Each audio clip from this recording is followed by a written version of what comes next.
Tu m'aimes un amour infini.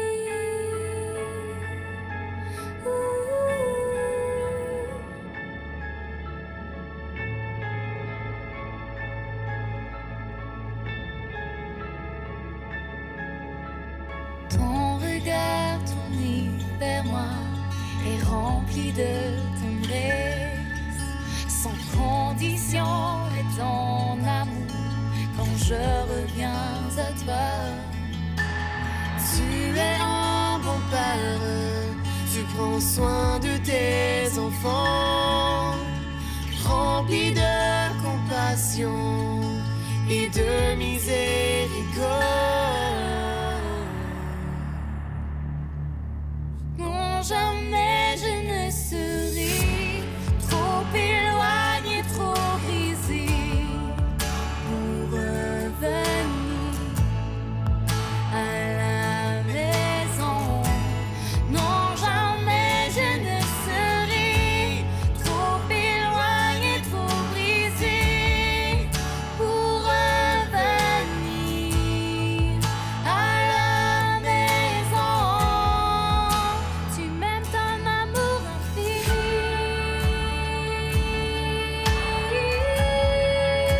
Tu m'aimes ton amour infini.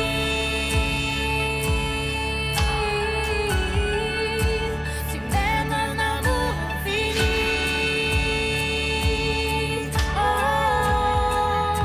tu m'aimes ton amour infini et sans limite.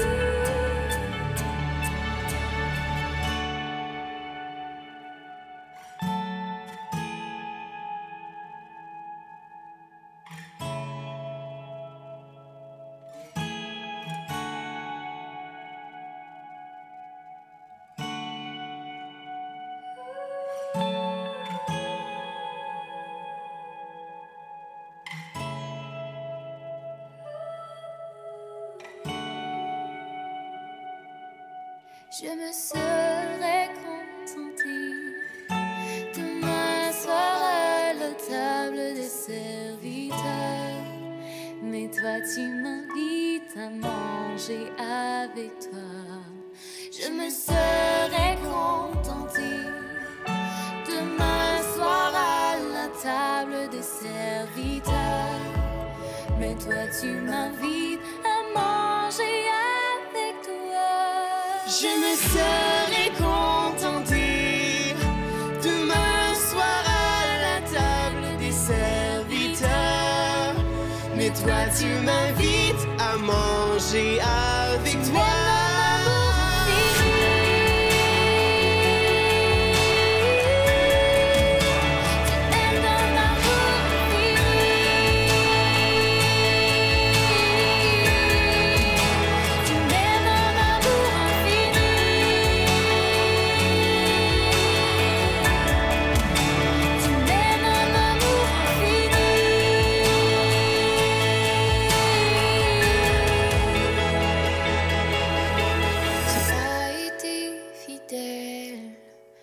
Tu le seras encore. Ton amour pour moi traverse l'épreuve du temps.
En ta présence, les craintes s'enfuient, ton amour parfait les bannit. En ta présence, les craintes s'enfuient, ton amour parfait les bannit.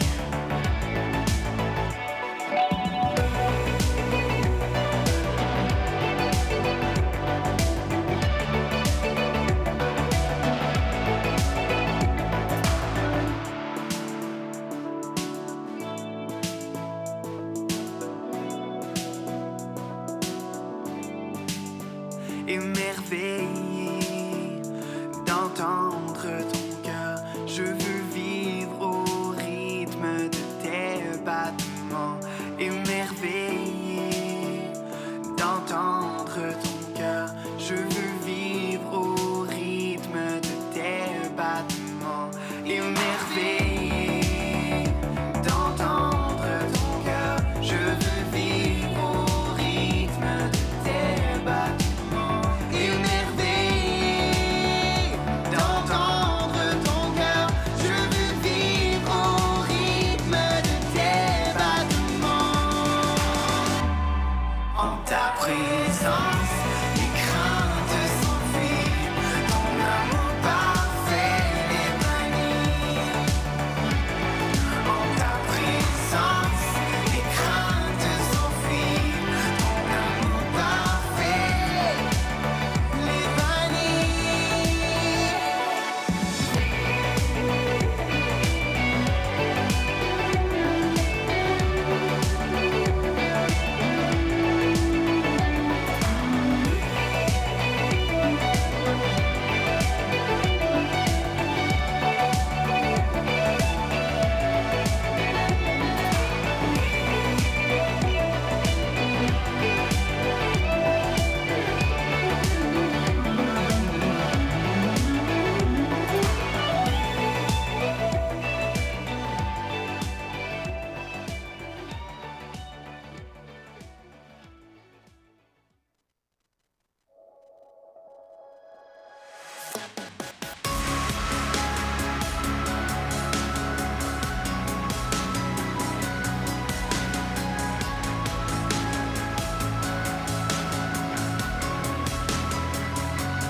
Comment oublier le tout premier jour où j'ai entendu le son de ta voix au milieu du chaos, de la confusion. Ta parole me bouleverse, un seul mot de ta bouche et tout est transformé. De connaître ta voix est mon plus grand désir. Parle à mon cœur.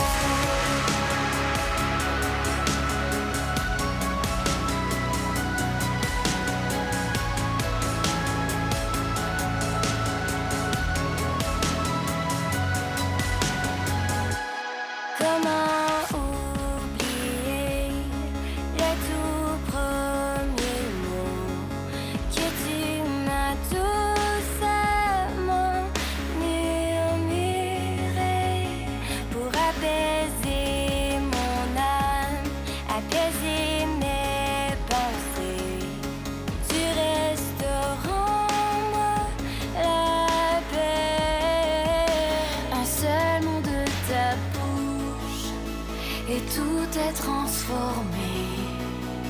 De connaître ta voix est mon plus grand désir. Parle à mon cœur.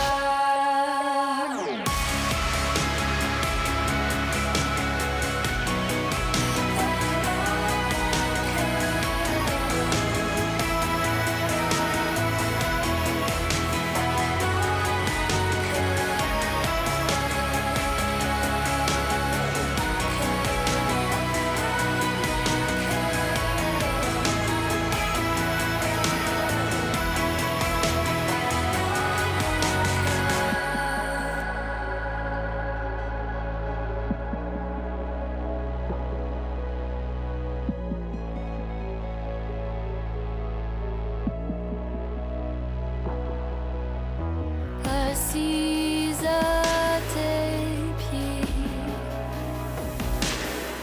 J'attends que tu me parles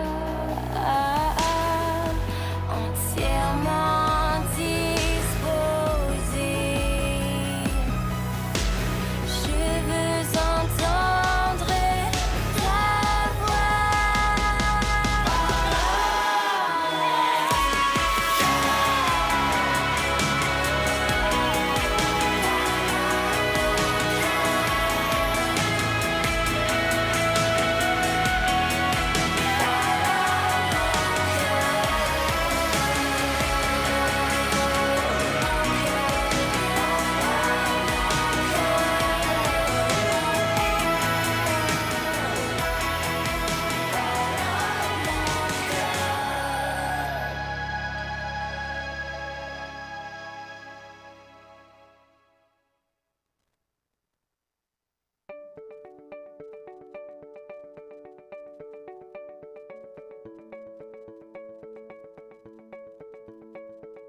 Bonjour, mon nom est Pierre Bergeron et bienvenue à l'église communautaire Mountain View, une église où tous sont invités à découvrir et expérimenter Jésus pour ensuite influencer leur communauté.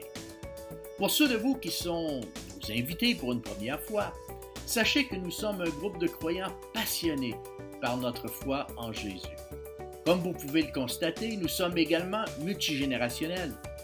Les gens associés à notre Église sont à différents niveaux dans leur parcours spirituel et notre désir est que chacun soit rencontré dans son besoin. Vous allez découvrir également que nous sommes une Église qui aime chanter et proclamer la parole de Dieu. Alors, bienvenue à cette célébration. Vous allez découvrir également que nous sommes une Église qui aime chanter et proclamer la parole de Dieu. Alors, bienvenue à cette célébration.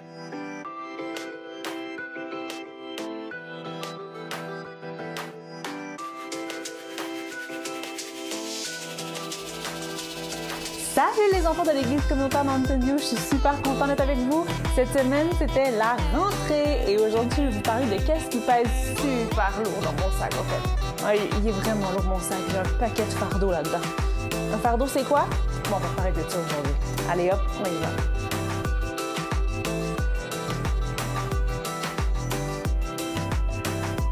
Je sais pas si ça te fait ça aussi, mais moi quand j'étais plus jeune, je revenais de l'école, j'étais fatiguée.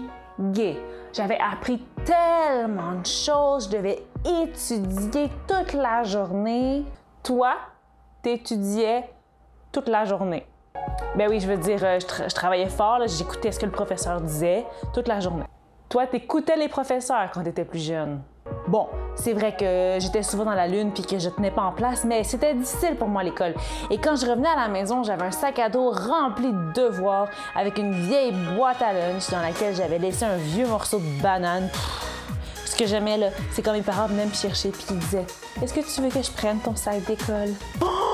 Vous voulez prendre mon sac? Oh! Je leur donnais mon sac d'école volontiers. Prenez-le. Moi, je pouvais marcher, sauter et courir partout librement. Enfin, plus de sac à dos très lourd. J'espère que vous êtes bien préparés pour l'école cette année et que vous avez bien suivi la longue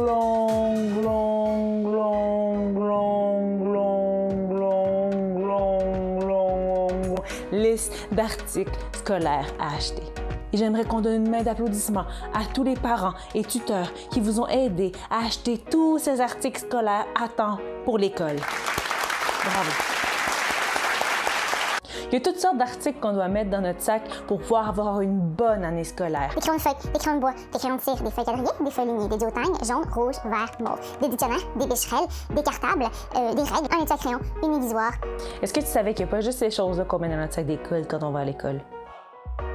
Il y a toutes sortes d'autres choses qu'on apporte avec nous à l'école qui pèsent vraiment lourd, qui pèsent aussi lourd qu'une grosse roche. La première chose qu'on peut mettre dans notre sac à dos quand on rentre à l'école, c'est la peur.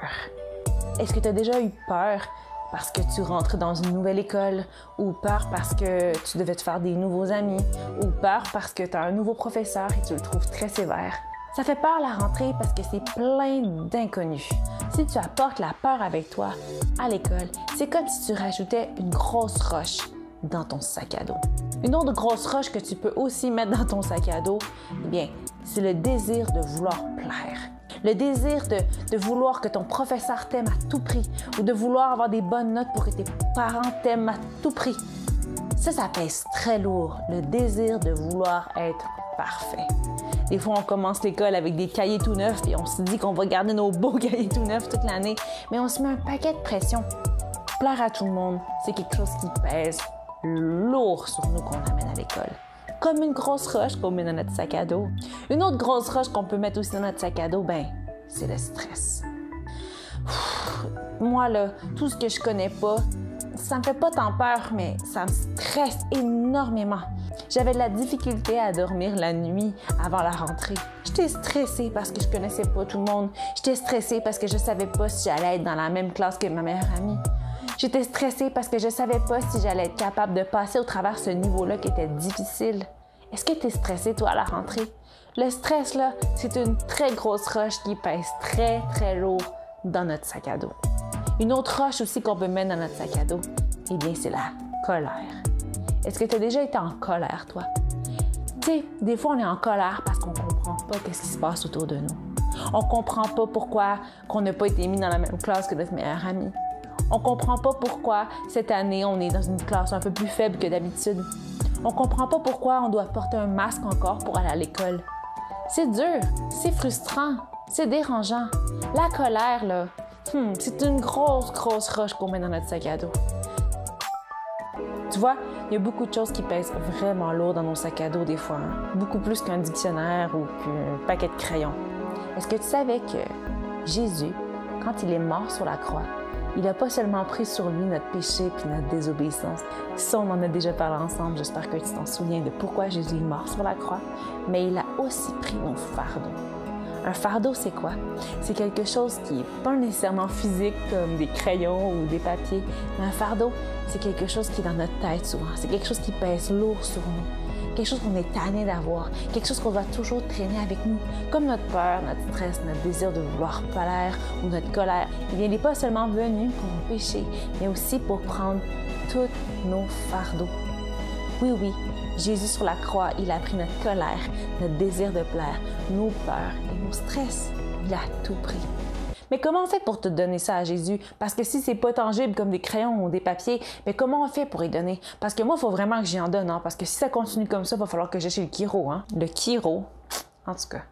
Tu peux remettre ce qui pèse lourd sur tes épaules à Jésus, tout simplement en reconnaissant que, tu stresses, des fois, tu as peur, des fois, tu as de la colère, puis des fois, tu veux plaire aux autres.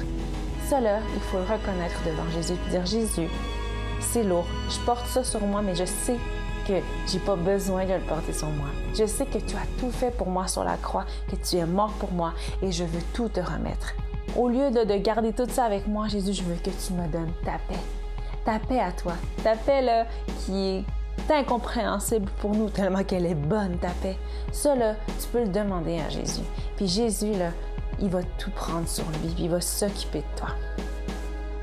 Comme je t'ai dit au début de la vidéo, j'aimais tellement quand mes parents venaient me chercher après l'école et décidaient de prendre mon sac à dos. Comme ça, je pouvais rentrer en gambadant, en sautant, en étant légère. C'est ça que Jésus veut faire avec toi.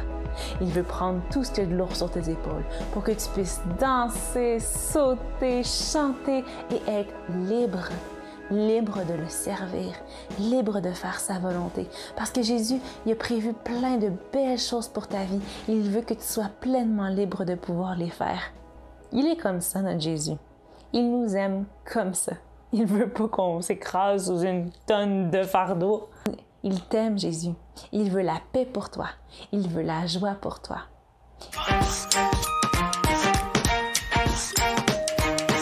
Aujourd'hui, dans la Bible, on va lire un passage qui est dans le livre de Pierre. Pierre comme les roches qu'on a parlé tantôt, les roches, les fardeaux, les pierres, les mots, les... Pierre Roche. Non, son nom c'est Pierre. Alors, dans le livre de Pierre, comme je disais, Pierre est un ami de Jésus. Il était un de ses 12 disciples. Tu t'en souviens? Pierre, lui, il avait vu Jésus faire des miracles. Il s'était promené avec Jésus. Et il l'a même vu mourir sur la croix et ressusciter 3 jours plus tard. Et on peut vraiment croire Pierre lorsqu'il a écrit ce passage parce qu'il connaissait très bien Jésus. Alors, ce passage se trouve dans 1 Pierre 5, versets 6 et 7. Humiliez-vous donc sous la puissante main de Dieu, afin qu'il vous élève au temps convenable, et déchargez-vous sur lui de tous vos soucis, car lui-même prend soin de vous. Et Pierre est en train de donner un très bon conseil. Ouais, il faut s'humilier devant Dieu puis dire à Dieu que j'y arrive pas, je suis pas parfaite, j'ai des peurs, j'ai des stress, ça va pas toujours bien.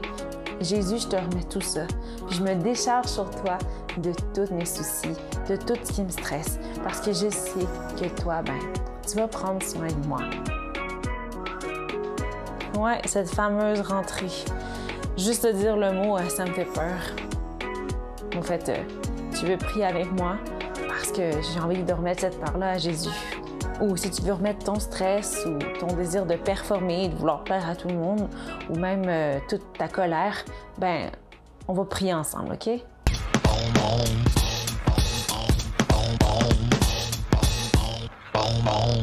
OK? On va prier ensemble. Oh, mais Jésus, je reconnais que j'ai besoin de toi parce que la rentrée me fait peur. Puis je suis certaine que la rentrée en stresse aussi quelques-uns ici. Alors Jésus, je veux vraiment te remettre tout ce qui pèse lourd dans mon sac à dos, tout ce qui pèse lourd sur mes épaules. Et puis je veux te le remettre à toi. Puis je sais que toi, tu vas transformer toutes ces choses lourdes-là en paix et en joie et en liberté. Jésus, je veux tellement être libre de pouvoir faire ce que tu me demandes de faire, libre de pouvoir aider les autres autour de moi. Jésus, j'ai besoin de toi. Ouais, viens m'amener ta paix. Amen. Je sais pas pour toi, mais moi, mon sac à dos, est beaucoup plus léger après la prière. Je suis pas mal prête pour la rentrée, je pense. Je sais que même si j'ai de la colère, du stress ou de la peur qui revient, je sais que je peux demander à Jésus à tout instant, à chaque moment, qu'il puisse prendre ces choses-là avec lui. Et ça, peu importe le nombre de fois que je lui demande.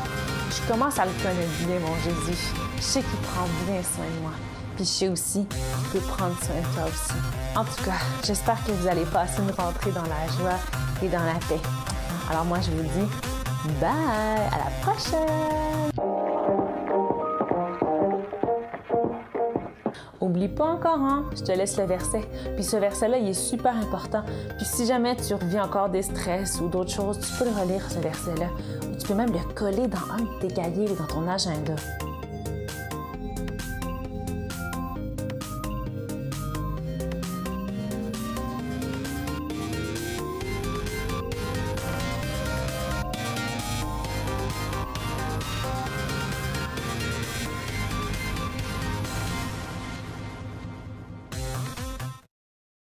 Communautaire Mountain View, bienvenue. Il y a des nouvelles faces, il nous manque des faces parce que c'est un long week-end. Il y en a qui sont partis en vacances. Il y a le band qui est parti en vacances. Je suis toute seule ce matin. Mais c'est pas grave parce que malgré tout, on va louer notre Papa Céleste ce matin. Puis merci à Pascal pour ces vidéos-là. Je sais pas, moi, ça me touche. Je suis même pas enfant, ça me touche. Là. Je suis comme outrée du fait que, tu sais, on peut lui remettre toutes nos roches, puis c'est lui qui prend toutes nos roches. Ça peut être aussi des mauvaises nouvelles. Si vous avez des mauvaises nouvelles, si vous vivez des moments difficiles, remettez-lui votre sac pour que lui puisse prendre contrôle. Puis donnez-lui toute la gloire parce que c'est à lui que la gloire appartient. Puis le premier chant, en fait, c'est « À toi seul, rendis l'honneur et la gloire ». Donc, vous pouvez vous lever, vous pouvez chanter, mais ce matin, on va avoir un petit moment intime avec notre Papa Céleste.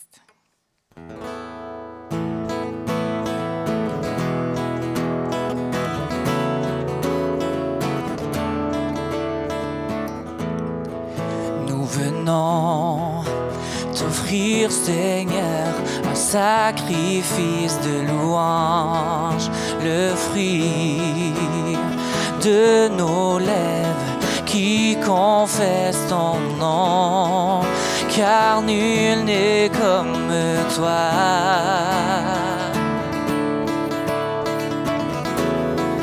Sur toute la terre,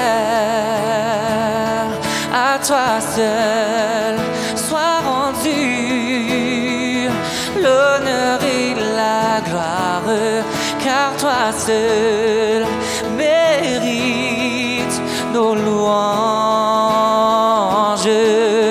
À toi seul soit rendu l'honneur et la gloire, car toi seul mérite nos louanges.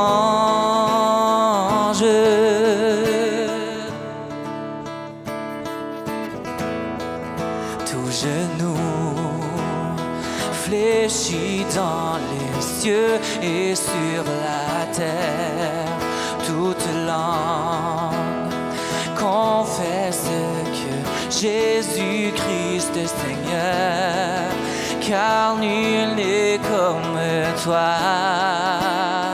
Oh, sur toute la terre, chantons à toi seul, sois rendu l'honneur et la gloire, car toi seul mérite nos louanges. À toi seul sois rendu l'honneur et la gloire, car toi seul mérite nos louanges,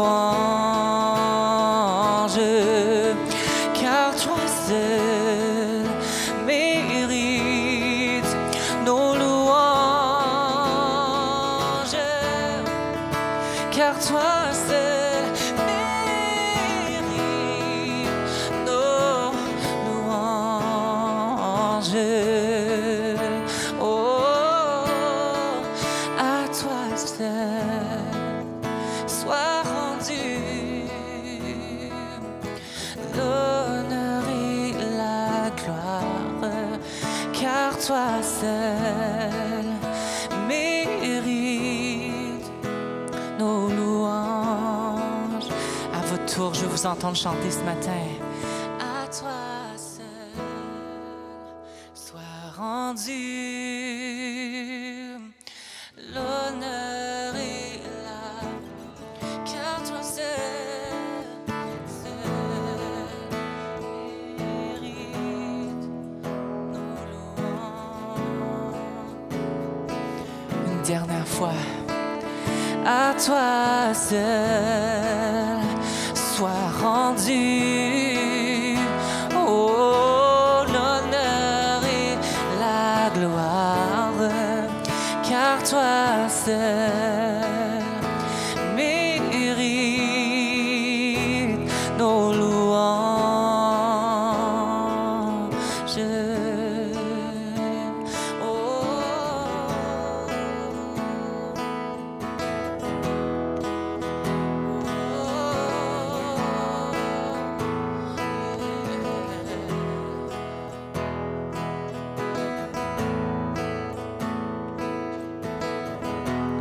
En toute simplicité, je veux t'aimer pour qui tu es, mon Jésus.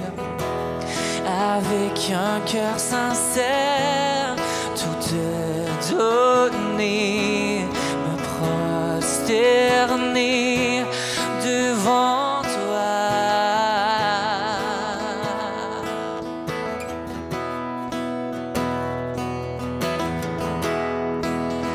Je veux vivre pour toi.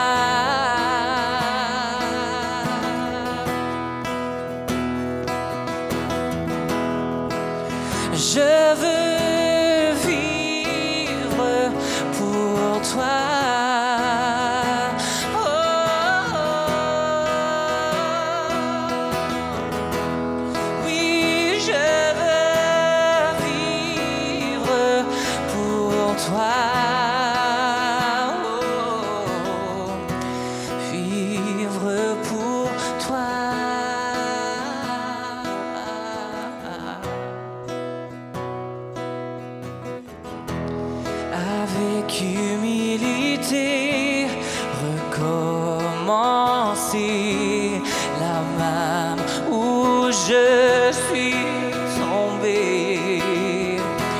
Regarder devant moi et accepter le plan que tu as pour moi et accepter le plan que tu as pour moi. Chantons, je veux vivre. Je veux vivre pour toi. Je veux vivre pour toi. Oui, je veux vivre pour toi. Oh, oh, oh, oh, oh. Je veux vivre pour toi. Oh, vivre pour toi. Vivre pour toi. Oh, vivre pour toi. Vivre pour toi.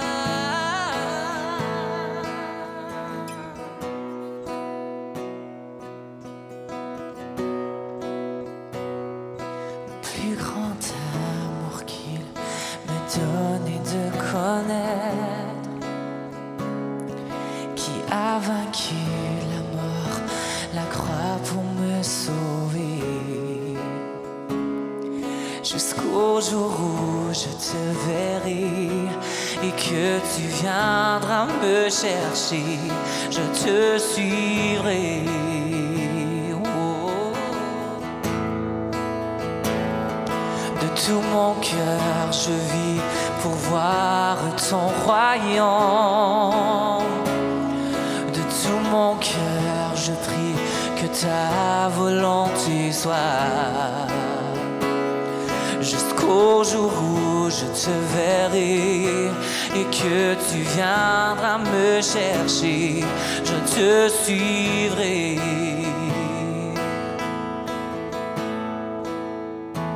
Je vivrai pour t'aimer. Je vivrai pour t'adorer. Je vivrai prosterné à tes pieds. Oh, chantons, je vivrai. Je vivrai pour t'aimer. Je vivrai pour t'adorer. Je vivrai prosterné à tes pieds. Oh, car toi seul est notre Dieu, car toi seul est digne, Seigneur, et de tout mon être, je bénirai ton nom. Je bénirai ton nom, car toi seul est notre Dieu, car toi seul est digne, Seigneur, et de tout mon être, je bénirai ton nom. Je bénirai ton nom. Je bénirai ton nom. Yeah. Je vivrai pour t'aimer. je vivrai pour t'adorer, je vivrai prosterné à tes pieds.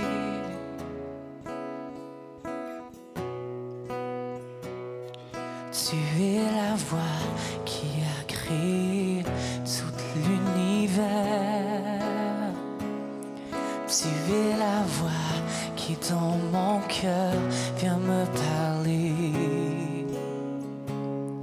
Jusqu'au jour où je te verrai et que tu viendras me chercher, je te suivrai. Oh, chantons car toi seul, car toi seul est notre Dieu, car toi seul est digne, Seigneur, et de tout mon être, je bénirai son nom. Je bénirai son nom.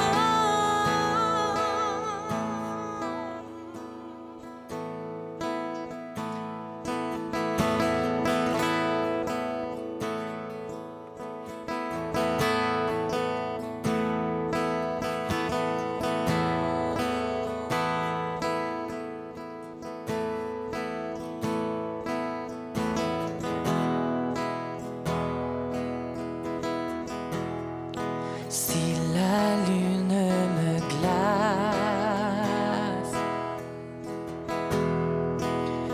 et que le soleil menace, créateur des étoiles,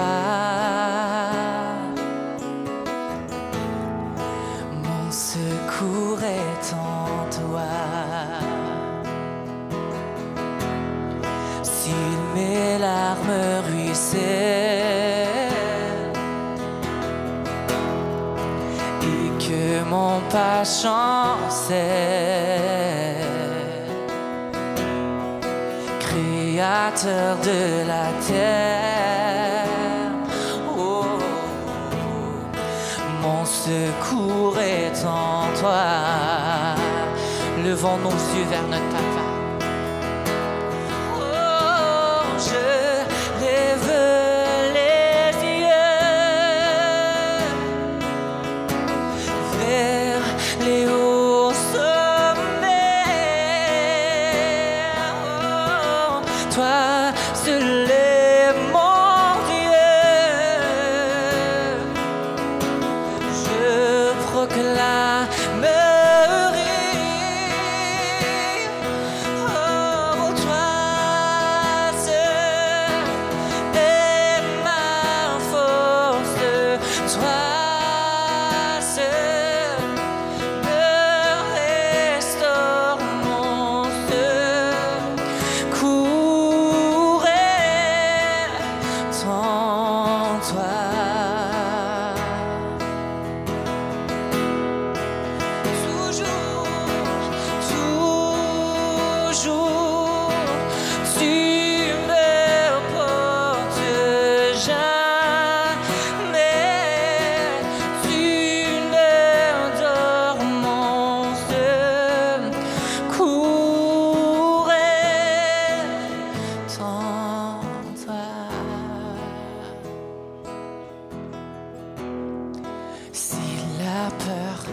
m'envahit et mon âme chavit. Créateur de la vie, mon secours est en toi. Chantons encore une fois. Si la peur m'envahit, si la peur m'envahit et que mon âme chavit, Créateur de la vie. Mon secours est en toi.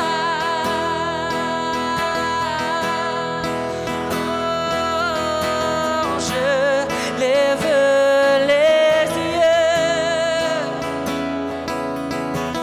vers les hauts sommets. Oh, toi, c'est mon Dieu. Je proclamerai, chantons, toi seul est ma force, toi seul. Oui, mon secours est en toi.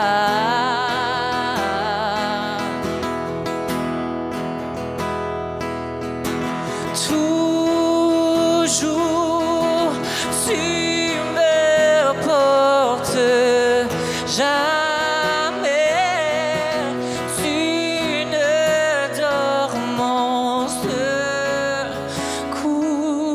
est en toi.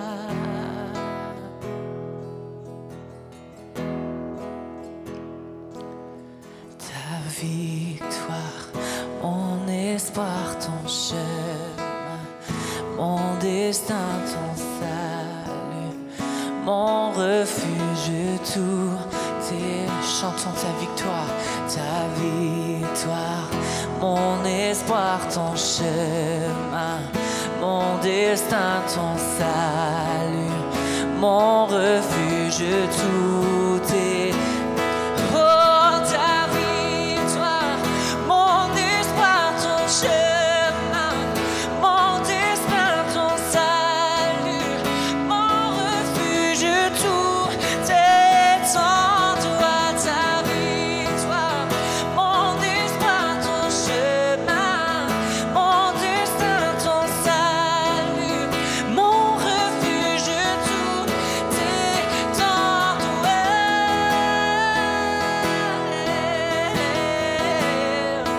Oui, tout est en toi.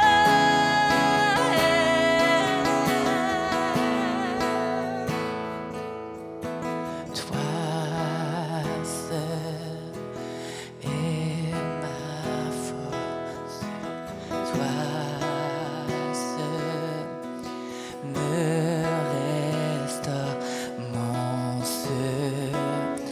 secours est en toi.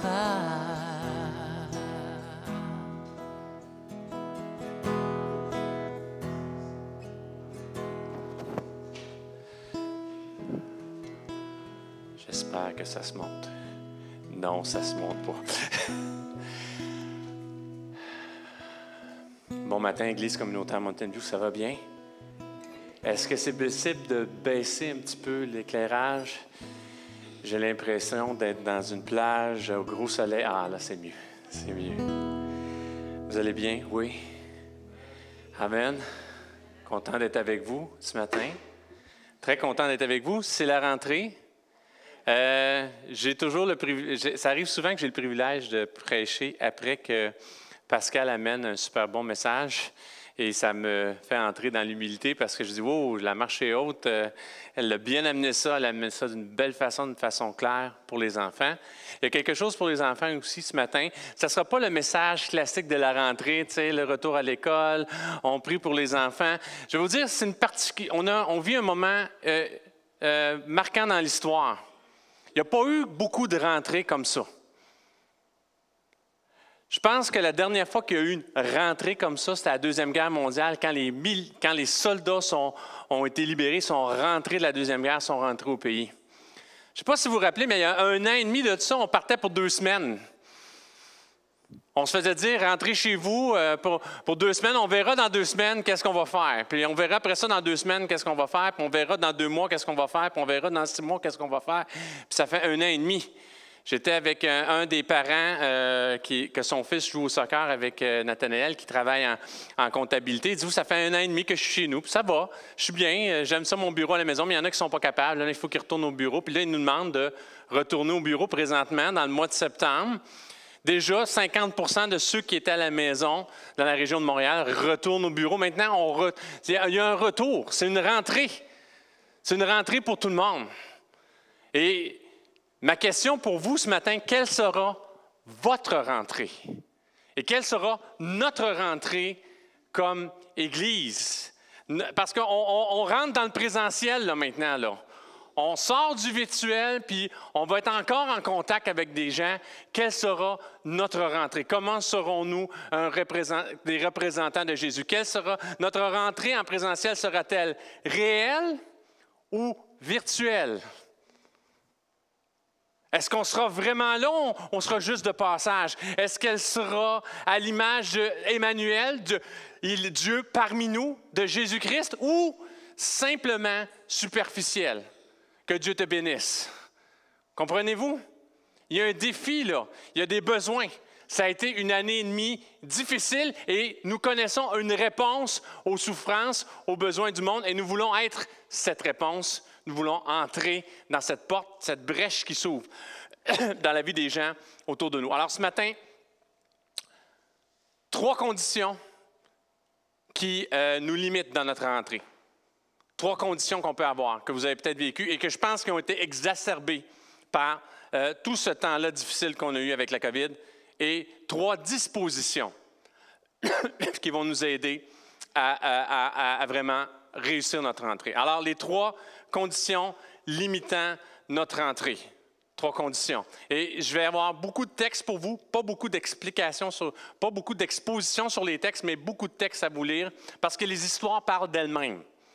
C'est une image qui va rester, qui va être une représentation pour vous de ces 3 conditions-là. Et moi, je me retrouve dans les 3 conditions qui me limitent. Je sais qu'elles sont là dans ma vie présentement. Moi, ça a été difficile. Ça a été difficile, la COVID. Je sais qu'elles sont là dans ma vie présentement. Ce que je vous prêche, je me le prêche à moi aussi ce matin. Première condition, la route d'Emmaüs du découragement. La route d'Emmaüs du découragement. J'aime ce nom-là, Emmaüs. C'est le nom d'une ville, on ne sait pas trop où ce qu'elle est. On sait qu'elle n'est pas trop loin de Jérusalem, à peu près 7 km environ, parce qu'ils disent la distance qu'ils ont fait. Puis, les disciples d'Emmaüs, il y a une belle histoire à travers les disciples d'Emmaüs, mais je ne sais pas si vous vous rendez compte, mais ça commence dans le découragement. Ça ne va pas bien, là. Ils ne partent pas la tête haute vers Emmaüs. Ils partent la tête basse vers Emmaüs, découragés vers Emmaüs, accablés dans le découragement. Je vais vous lire le passage, c'est dans l'Évangile de Luc. C'est le 24e chapitre. Je vais vous lire du verset 13 au verset 32. Je vais vous lire toute l'histoire pour que vous compreniez bien les détails. Et voici, ce même jour, 2 disciples allaient à un village nommé Emmaüs, éloigné de Jérusalem de 60 stades, à peu près 7 km. Et ils s'entretenaient de tout ce qui s'était passé. Pendant qu'ils parlaient et discutaient, Jésus s'approcha et fit route avec eux. Mais leurs yeux étaient empêchés de le reconnaître. Il leur dit, « De quoi vous entretenez-vous en marchant? Pour que vous soyez tout tristes. » De quoi vous entretenez-vous pour que vous soyez tout tristes? L'un d'eux, nommé Cléophas, lui répondit, « Es-tu le seul qui, séjournant à Jérusalem, ne sache pas ce qui est arrivé ces jours-ci? » Réveille, là, Jésus. Quoi, leur dit-il? Et ils lui répondirent, ce qui est arrivé au sujet de Jésus de Nazareth, qui était un prophète, puissant en œuvre et en parole devant Dieu et devant tout le peuple, et comment les principaux sacrificateurs et nos magistrats l'ont livré pour le faire condamner à mort et l'ont crucifié. Nous espérions.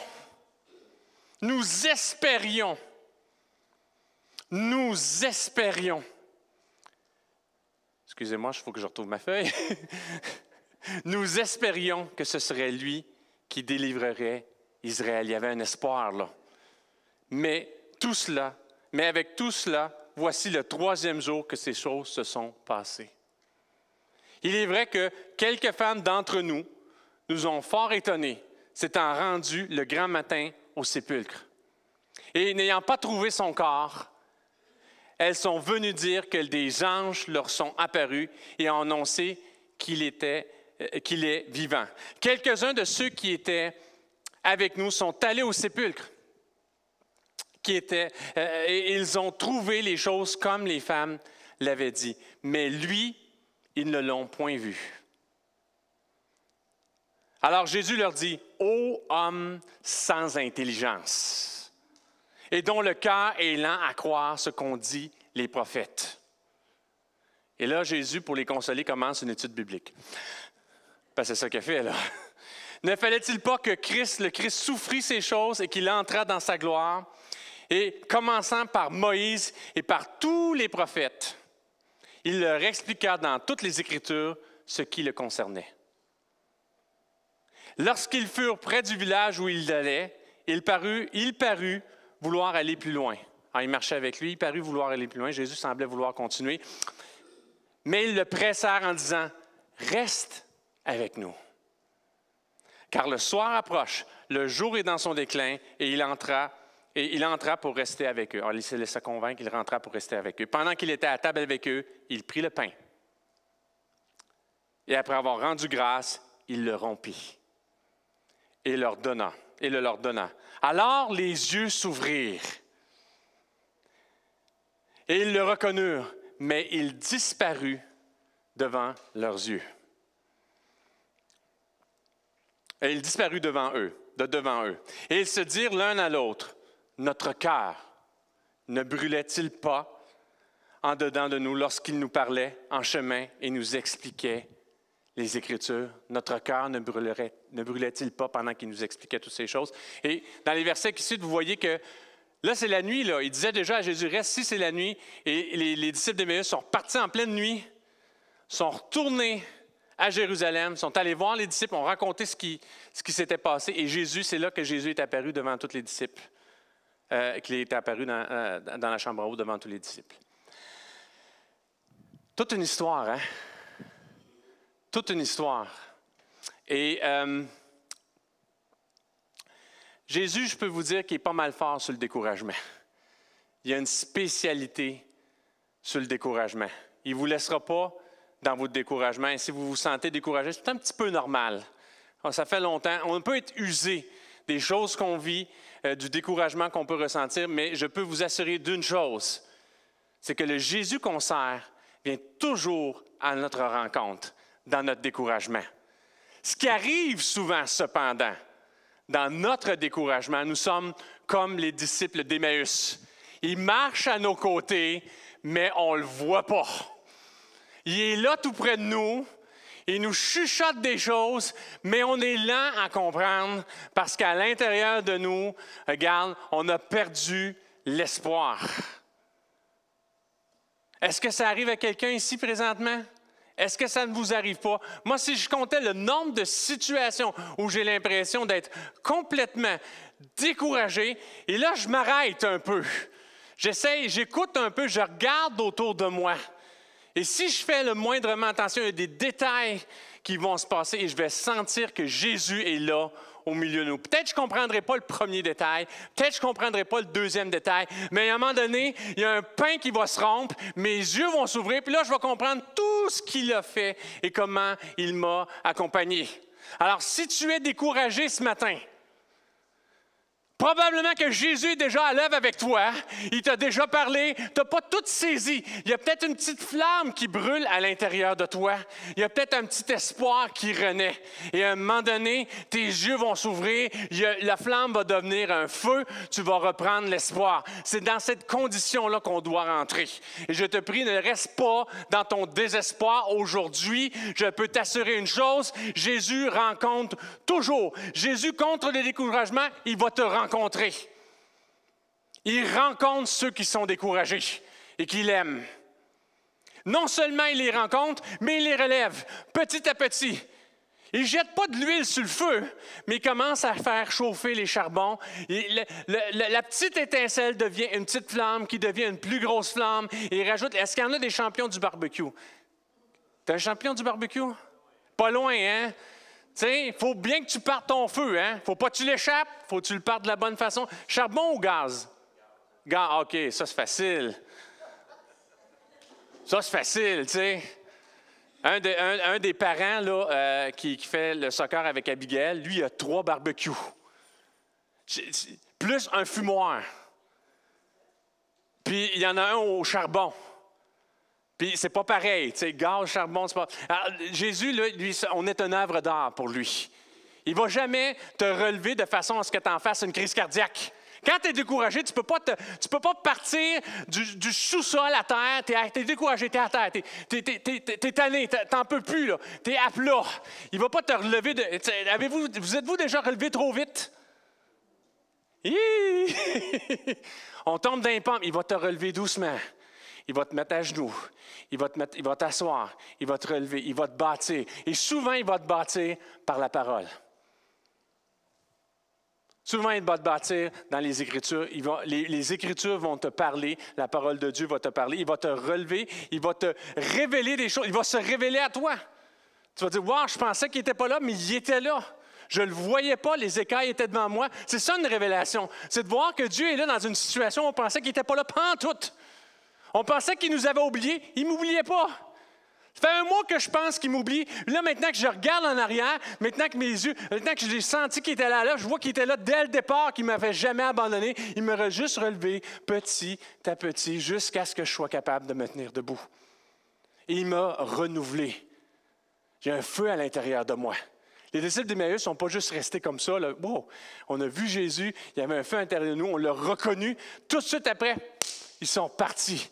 Là, ils sont rentrés. Là, ils sont allés dans leur rentrée. Là, ils ont réussi leur rentrée. Jésus les a lui-même relevés de leur découragement. Première condition, le découragement. Si tu es découragé ce matin, Jésus peut te relever. Deuxième condition, le lac de Tibériade, de l'accablement. Là, on tombe encore plus bas.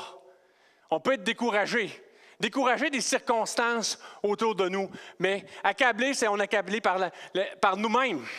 Pas juste les circonstances, mais ce que nous sommes. Le lac de Tibériade de l'accablement. Je vais encore vous lire, c'est dans l'Évangile de Jean, le 21e chapitre. Je vais lire du verset 1 au verset 17.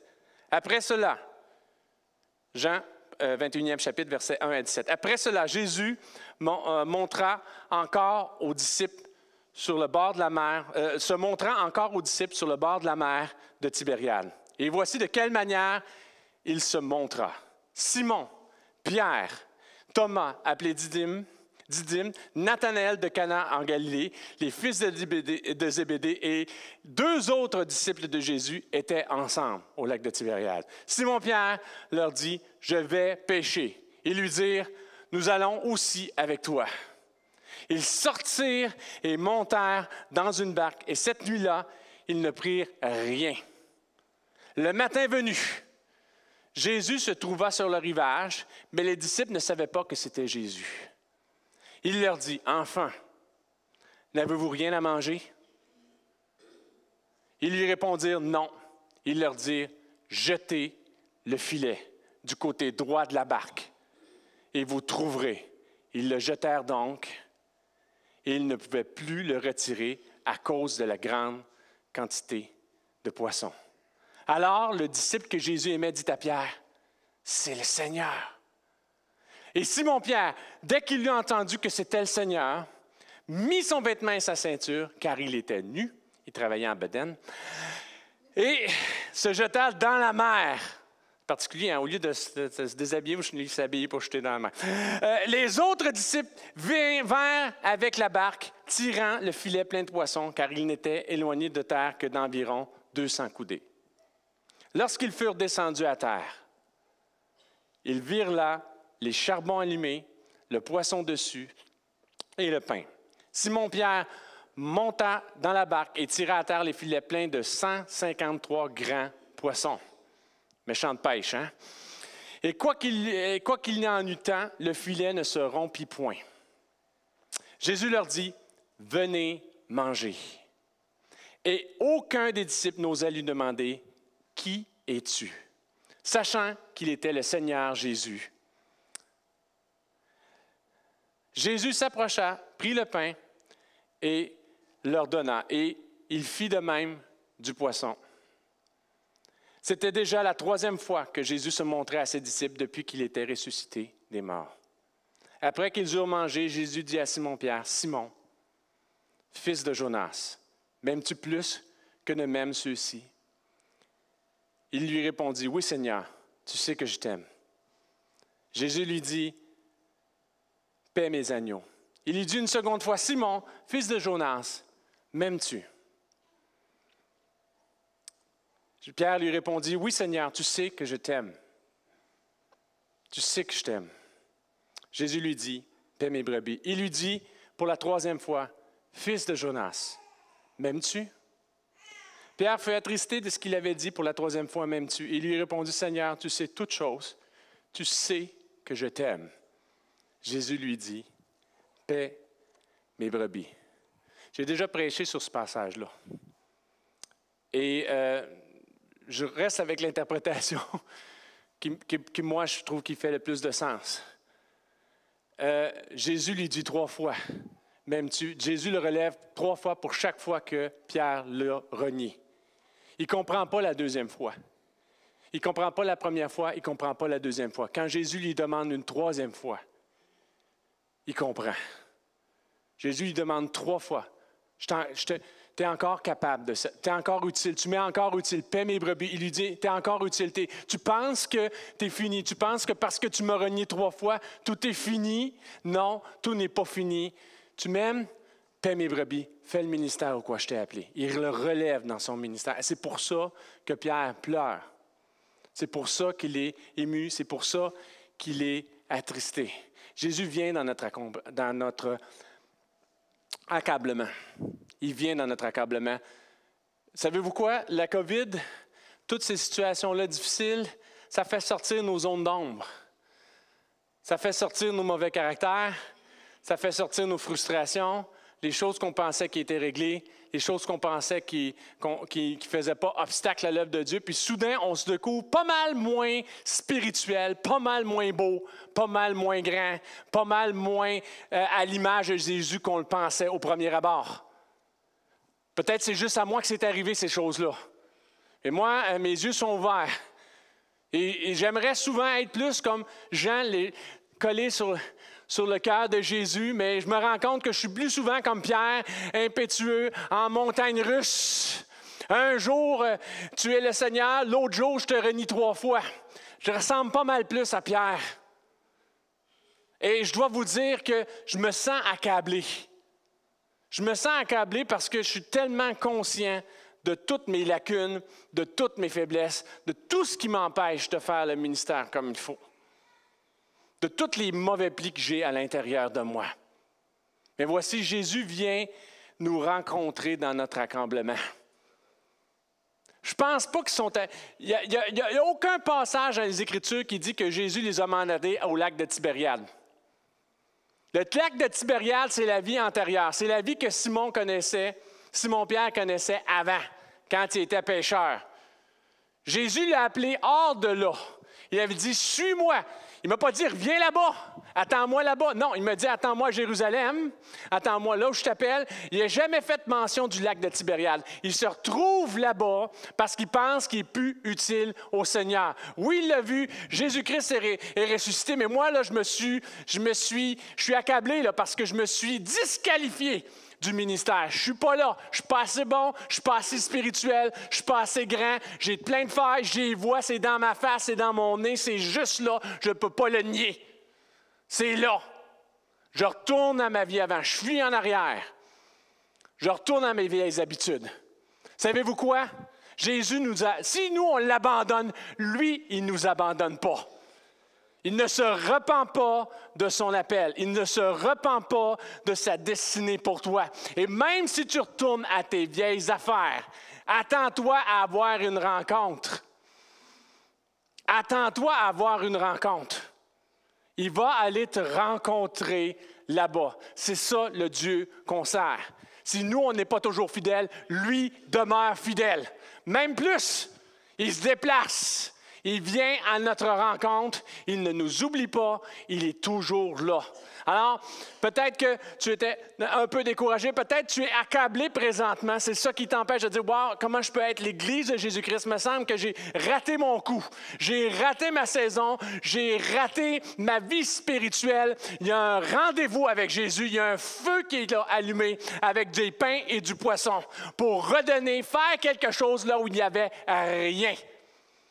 Ça fait allusion à tellement de choses. Ça fait allusion au premier miracle des poissons. Ça fait allusion à la multiplication des pains et des poissons. Ça fait allusion à tout ce que Jésus peut faire à partir de rien.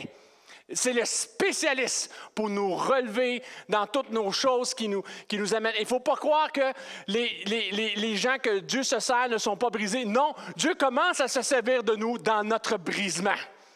Alors, si tu es accablé, si tu es brisé, attends-toi à manger, à avoir un repas avec ton Seigneur. Parce que, wow, c'est notre point de départ. Tu pourras me servir. Je veux me servir de toi pareil. Dans ton brisement, je vais me glorifier. Dans ta faiblesse, je vais montrer ma grandeur. Dans ton abaissement, je vais faire de grandes choses. Est-ce que vous pouvez vous attendre à ça? Il est fidèle, il va le faire. Il nous rencontre dans notre situation. Il nous rappelle ses fidélités passées. Le miracle des poissons, c'est comme ça que Simon est rentré, hein? C'est comme ça qu'il a été convaincu. Il avait pêché toute la nuit, il n'avait rien pogné. Jésus lui dit, jette le filet de l'autre bord. Il pêche des poissons, il dit, non, ça c'est miraculeux, ça c'est plus grand que moi. Il y a quelque chose de divin qui prend place. Je ne suis pas digne. Il lui refait ce miracle encore une fois. Dieu lui rappelle, Jésus lui rappelle, il va te rencontrer, il va te rappeler ce qu'il a fait, ce qu'il a démontré dans ta vie, les grandes choses qu'il a fait. Il va te réhabiliter, il va te réadapter. Il va prendre le temps pour te parler. Il va trouver les mots pour te redonner l'espoir, pour redisposer ton cœur. Pour dire, wow, je peux encore lui être utile. Oui, je veux me servir de toi. Il va le faire et il va te réutiliser. Et Pierre a été le premier, celui qui a prêché au jour de la Pentecôte. C'est ce même Pierre-là. C'est ce même Pierre-là qui avait give up, là, qui avait abandonné au lac de Tibériade, trop accablé, trop fini, à bout du rouleau, qui avait abandonné, qui était là-bas. Alors, Jésus nous aide dans notre découragement. Jésus nous aide dans notre accablement. Là, on va passer à un niveau encore plus fort. Jésus nous aide dans notre désespoir. Le Jéricho du désespoir. Là, tu es à bout. Là, tu n'es plus capable. Là, ça ne va pas. Là, ça traîne. Je suis limité, j'y arrive pas, je ne suis plus capable. Le Jéricho du désespoir. Je vais vous lire dans l'Évangile de Marc et je vais faire allusion aussi à une histoire dans Luc, je ne vais pas vous le lire, mais je vais vous lire dans l'Évangile de Marc, le 10e chapitre, versets 46 à 52. Bartimée. L'aveugle de Jéricho, Bartimée. Ils arrivèrent à Jéricho et lorsque Jésus en sortit avec ses disciples et une assez grande foule, le fils de Timée, Bartimée, mendiant aveugle, était assis au bord du chemin. Il a entendu que c'était Jésus de Nazareth. Il en avait déjà entendu parler. Il a entendu que c'était Jésus de Nazareth qui passait. Et il se mit à crier, « Fils de David! Jésus, aie pitié de moi! » Excusez-moi si je vous casse les oreilles à la maison, mais il a crié, là. « Fils de David, Jésus, aie pitié de moi! » Plusieurs le reprenaient. « Wow, calme-toi l'aveugle, là! » Pour le faire taire. Il criait beaucoup plus fort. « Jésus, fils de David, Jésus, aie pitié de moi! » Jésus s'arrêta et dit, « Appelez-le. » Ils appelèrent l'aveugle en lui disant, « Prends courage, lève-toi, il t'appelle. » L'aveugle jeta son manteau et, se levant d'un bond, vint vers Jésus. Jésus, prenant la parole, lui dit, « Que veux-tu que je fasse? » « Rabouni, lui répondit l'aveugle, « que je recouvre la vue. » Et Jésus lui dit, « Va, ta foi t'a sauvé. » Aussitôt, il recouvra la vue et suivit Jésus dans le chemin. L'autre histoire que j'ai pour vous, c'est l'histoire de Zachée. Je vais juste vous la résumer. Vous pouvez la trouver dans Luc, dans le 19e chapitre, versets 1 à 10. Zachée, un collecteur d'impôts, un publicain, quelqu'un qui était écarté de la vie des Juifs, et un abo. Pas très grand. Entend parler que Jésus est là et veut le voir. Monte dans le sycomore. Jésus le voit dans l'arbre, perché dans l'arbre, il dit, « Je viens manger, c'est toi. » Le Zachée descend. « OK, je remets tout. » Là, il se met à confesser toutes ses affaires et à demander pardon pour toutes ces choses-là. Et Jésus dit, « Garde, je suis venu pas pour chercher ceux qui étaient à la maison, mais pour chercher les perdus. » Je vous paraphrase ce que Jésus a dit. Zachée, son cœur était déjà travaillé. Si Bartimée savait qu'il était aveugle, Zachée savait qu'il était pécheur. Puis il n'était pas tranquille. Il n'était pas tranquille, puis il avait besoin d'une solution. Puis il voulait-tu voir Jésus? Il voulait voir Jésus. Il croyait vraiment que sa solution était en Jésus. Il monte dans l'arbre, il fait tout ce qu'il peut. Parce que pensez-vous pas qu'ils vont... Le collecteur d'impôts Nabo, on ne va pas le laisser passer en avant de la foule pour voir Jésus, là. Non. Fait qu'il monte dans l'arbre. Puis quand Jésus n'a pas grand-chose à lui dire, « Je m'en vais manger chez toi. » Là, le gars commence déjà à déballer. « Oui, OK, je vais remettre toutes tes choses. » Ça, c'est déjà... Il y avait déjà un travail qui se faisait à l'intérieur de lui, là. Jésus a juste dit, « Je m'en vais manger chez toi. » Il n'était pas obligé de dire tout ça tout de suite, là. Mais là, non, ça débordait de lui-même. Il était désespéré. Il fallait faire quelque chose. Je suis désespéré, je ne suis pas bien, je suis mal. Mal de sa façon de vivre, de sa façon d'être. Bartimée à bout, souffrant d'être aveugle et de mendiant. Bartimée, un adepte, vous savez, il y a la prière. Bartimée, c'est un adepte de la crière. Des fois, il faut faire la crière, hein? Des fois, la petite prière, des fois, il faut crier à Dieu pour que les choses bougent. Dans ton désespoir, si tu es vraiment désespéré, tu vas tout faire pour y arriver. Si tu es vraiment désespéré, tu vas tout faire pour y arriver. Alors, Jésus, face au désespoir, il faut rechercher résolument. Là, ce n'est pas Jésus qui vient à ta rencontre dans le désespoir. Dans ton désespoir, va à la rencontre de Jésus. Parce que si tu es vraiment désespéré, si tu n'es pas tout prêt à tout faire pour aller à sa rencontre, tu n'es pas arrivé en bout de ton désespoir. Tu n'es pas encore désespéré. Mais quand tu es désespéré, tu es au bout. Tu n'es plus capable. Même tu as passé le niveau du plus capable. Tu n'es plus capable d'être plus capable. Tu n'en peux plus.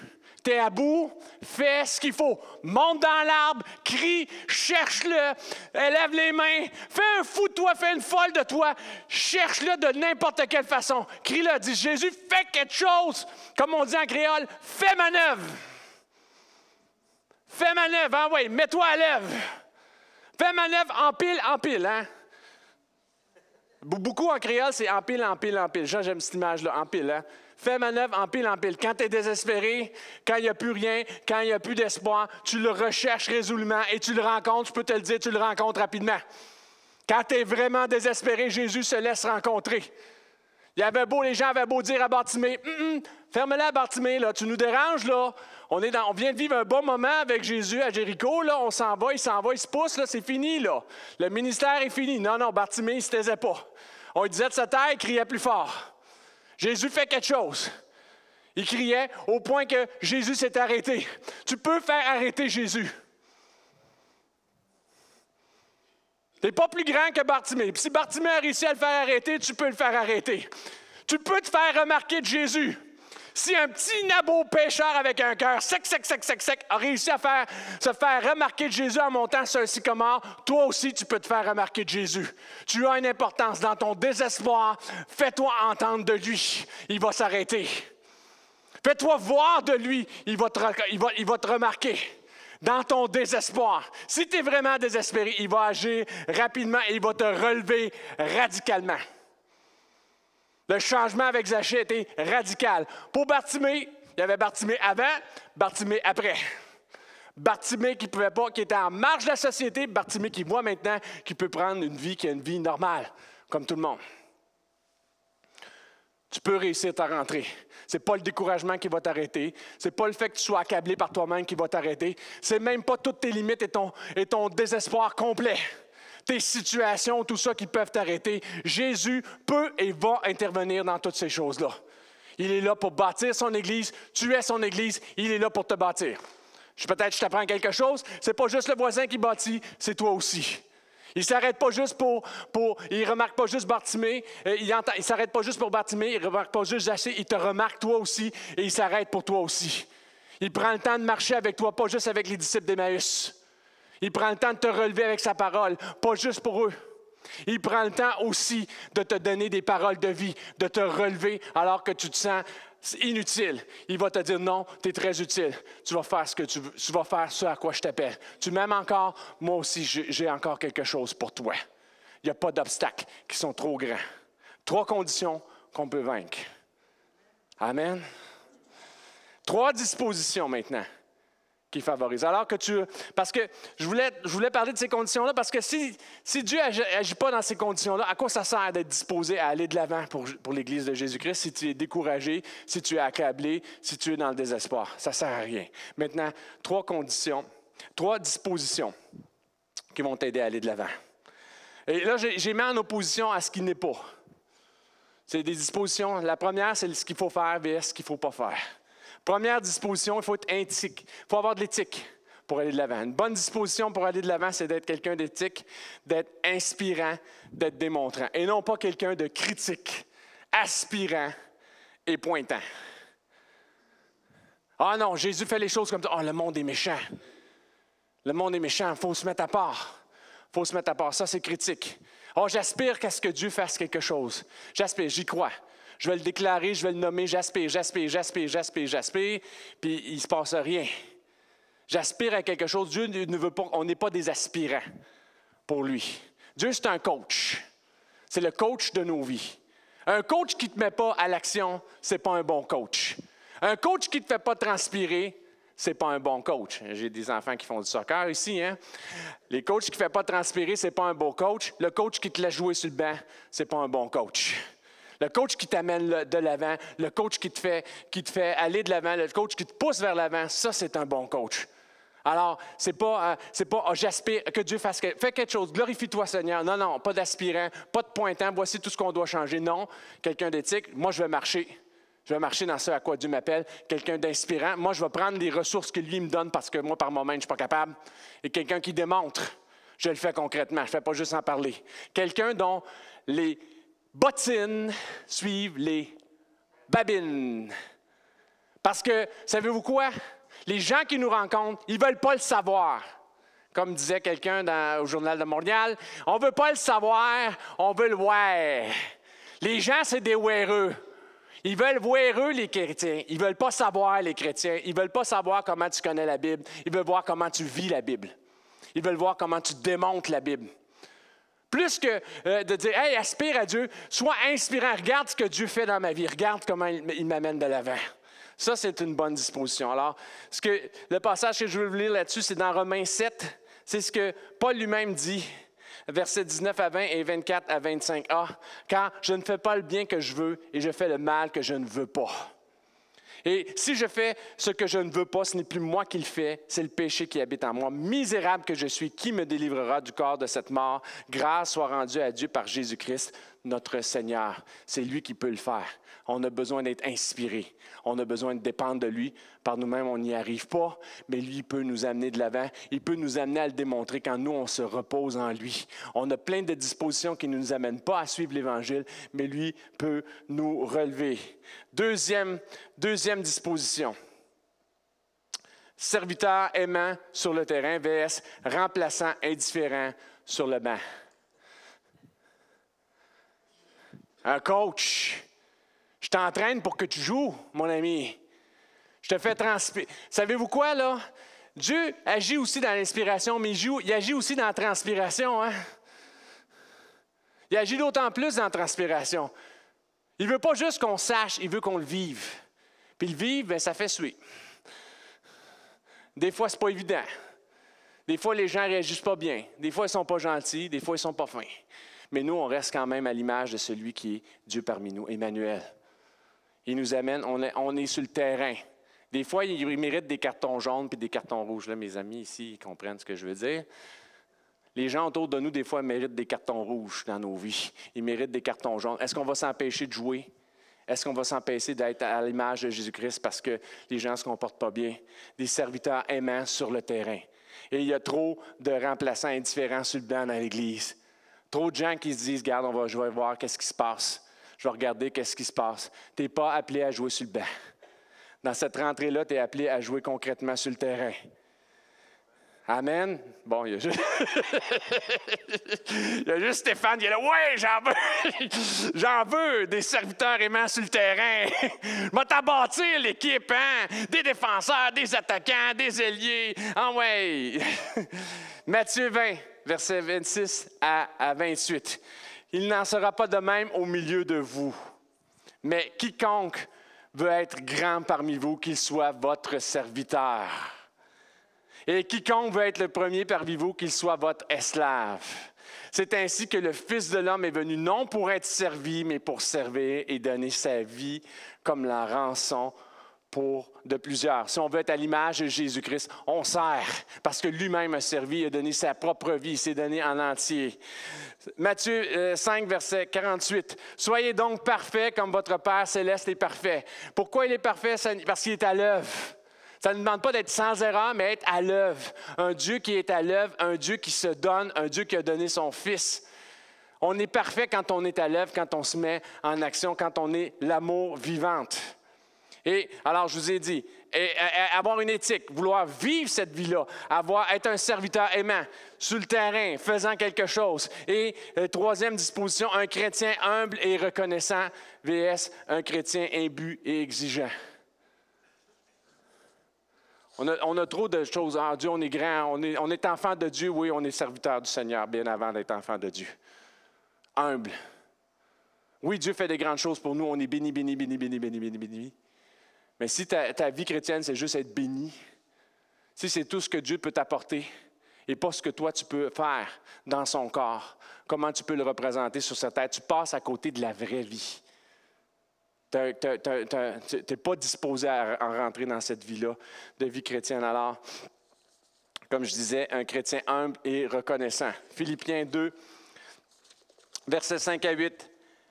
Ayez en vous les sentiments qui étaient en Jésus-Christ, lequel, existant en forme de Dieu, n'a point regardé comme une proie à arracher d'être égal avec Dieu, mais s'est dépouillé lui-même en prenant une forme de serviteur, en devenant semblable aux hommes. Et ayant paru comme un simple homme, il s'est humilié lui-même, se rendant obéissant jusqu'à la mort, même jusqu'à la mort de la croix. On sert un Dieu humble. Comment on peut être orgueilleux? On sert un Dieu qui est mort nu sur une croix. Comment je peux me péter les bretelles? On devrait être les champions de l'humilité. On n'a pas l'affaire. On a un Dieu qui a l'affaire. Puis lui, il a eu l'affaire en étant humble. Soyons humbles, nous aussi.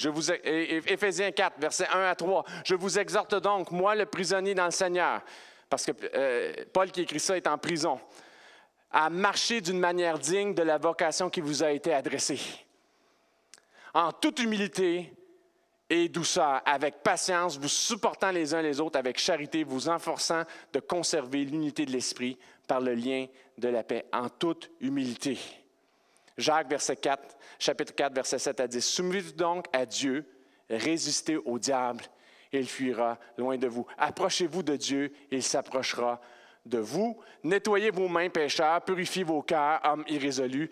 Sentez votre misère. Soyez dans le deuil et dans les larmes, que votre rire se change en deuil et votre joie en tristesse. Humiliez-vous devant le Seigneur et il vous élèvera.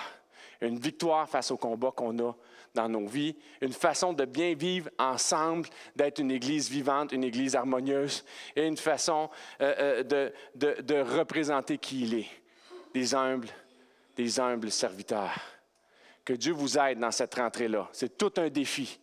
Que vous puissiez être détaché de toutes ces conditions-là qui vous empêchent d'aller de l'avant et que vous puissiez avoir les bonnes dispositions que donne l'Évangile. Les bonnes dispositions de cœur. C'est mon désir pour vous en ce septembre-là où tout le monde revient. Où tout le monde revient, qu'on puisse être le parfum de bonne odeur dans le monde qui nous entoure. Et que Dieu vous bénisse vraiment. Je veux juste faire une simple prière, rapide, et je vous laisse. Seigneur Jésus, bénis cette assemblée, bénis chacun d'entre nous. Sois celui qui nous guide. Dispose nos cœurs à te servir. Dispose et enlève. Rejoins-nous dans nos conditions misérables où nous avons besoin que tu nous rencontres, nous avons besoin que tu t'arrêtes, nous avons besoin que tu nous parles et que tu nous relèves. Et aide-nous à être bien disposés à te représenter dans le monde qui nous entoure. Nous voulons avoir cette rentrée victorieuse, cette sortie de ton Église dans un monde en souffrance, dans un monde en besoin, que nous puissions être Emmanuel, que nous puissions être présentiels, que nous puissions être ta vie et que tu te glorifies à travers nous. Au nom de Jésus, j'ai prié. Amen. Alors que Dieu vous bénisse.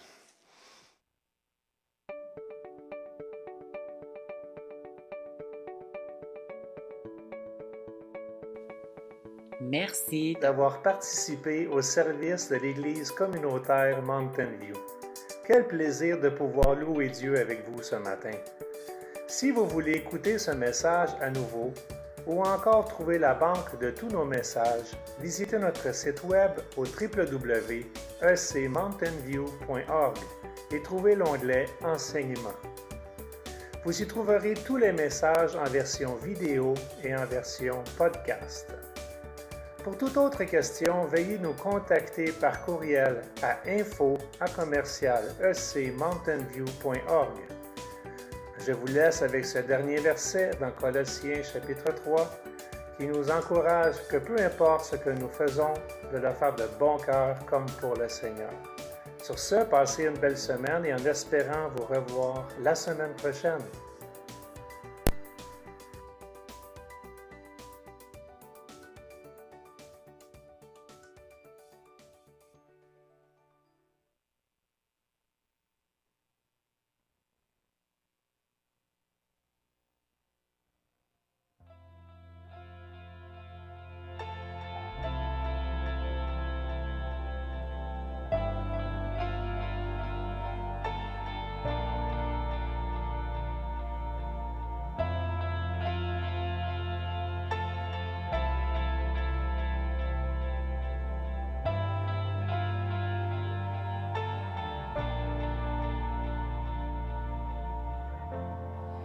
Les étoiles ont pleuré, le soleil s'est voilé, car le sauveur du monde était tombé.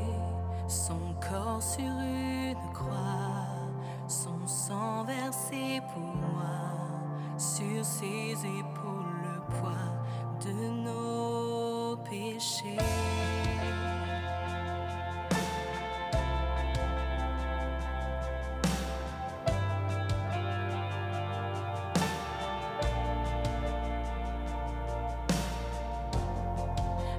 Son tout dernier souffle, le ciel s'est détourné, le Fils de Dieu gisait dans les ténèbres, une guerre dans le tombeau, livrée contre la mort, pour terrasser l'enfer à jamais.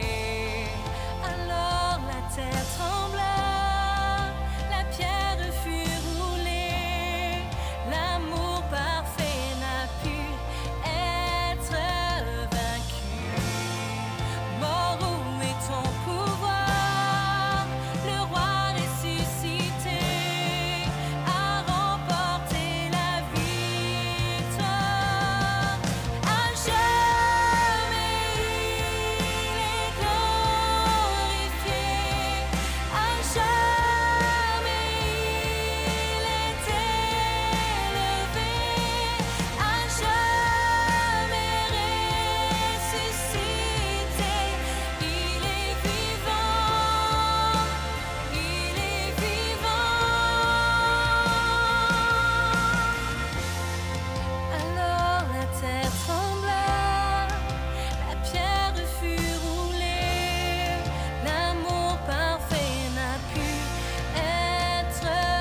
Chantons Alléluia, chantons Alléluia, chantons Alléluia, l'agneau a triomphé.